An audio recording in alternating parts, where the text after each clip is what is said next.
Hi there, ladies and gentlemen. Ken Alexander of It's a Fiery World, but coming to you for Iloveitspicy.com, where we've got another review for Red Snapper Sauce Company out of Orem, Utah.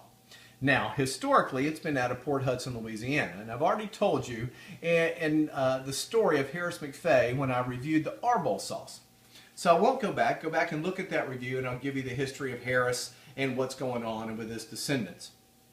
One thing I will say, I mentioned in the Arbol sauce, their marketing and their labeling is brilliant.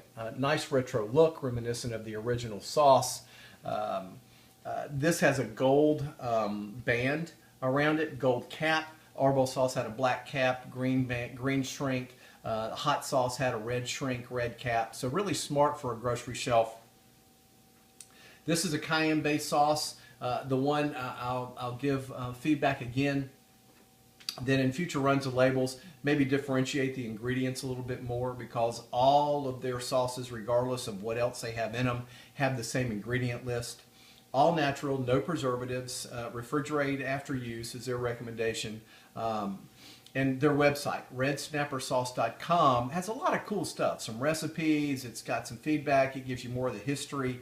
And that is really an interesting history of Harris McFay, or McVie, I'm not sure how he pronounces it, and what happened with his sauce and how his ancestors and descendants have then, descendants, not ancestors, Ken, his descendants have kind of picked up the ball and run with it, almost 100 years after Harris first put his sauce out. What you want to know about the sauce? It's a medium heat sauce. It is dark and rich,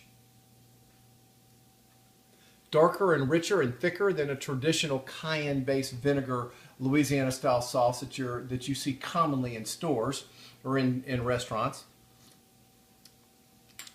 It's got almost a burnt kind of flavor to it, which initially, and if you do it by itself, is a little off. But, we don't just sit around and suck down hot sauce to suck down. Well, some people might, but I don't. But in some dishes, this played really well. With fish and all this, it was okay. I prefer the Arbol sauce. That's a home run sauce for me on fish. That was a really good sauce for seafood and fish. This one, none of their sauces really played well for me for vegetables. Where this one seemed to have some application is mixed with things. It was mixed with some other sauces, some tomato-based sauces for some tomato sauce that I actually used on a spaghetti squash, I'll let you know, and that did well with that. It does okay with chicken.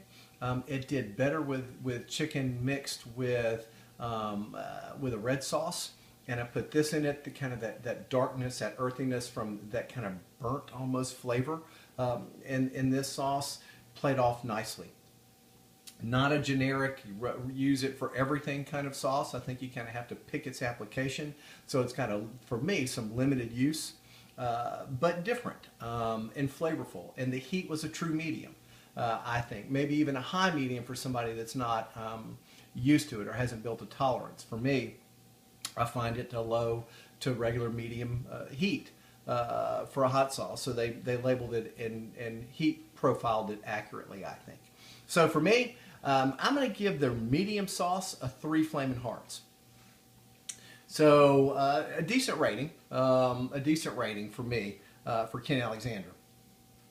So go get you some, redsnappersauce.com. If you're in Utah, they're in farmers markets around Orem, Utah, and they're home, but they've got very competitive pricing on their website. So go check them out. Really smart, new company, give them some love. Go check it out for yourself. Red Snapper Sauce out of Orem, Utah, redsnappersauce.com, 3 Flamin' Hearts, Ken Alexander for Iloveitspicy.com. And remember, ladies and gentlemen, above everything else, remember, it is a fiery world. Have a great day.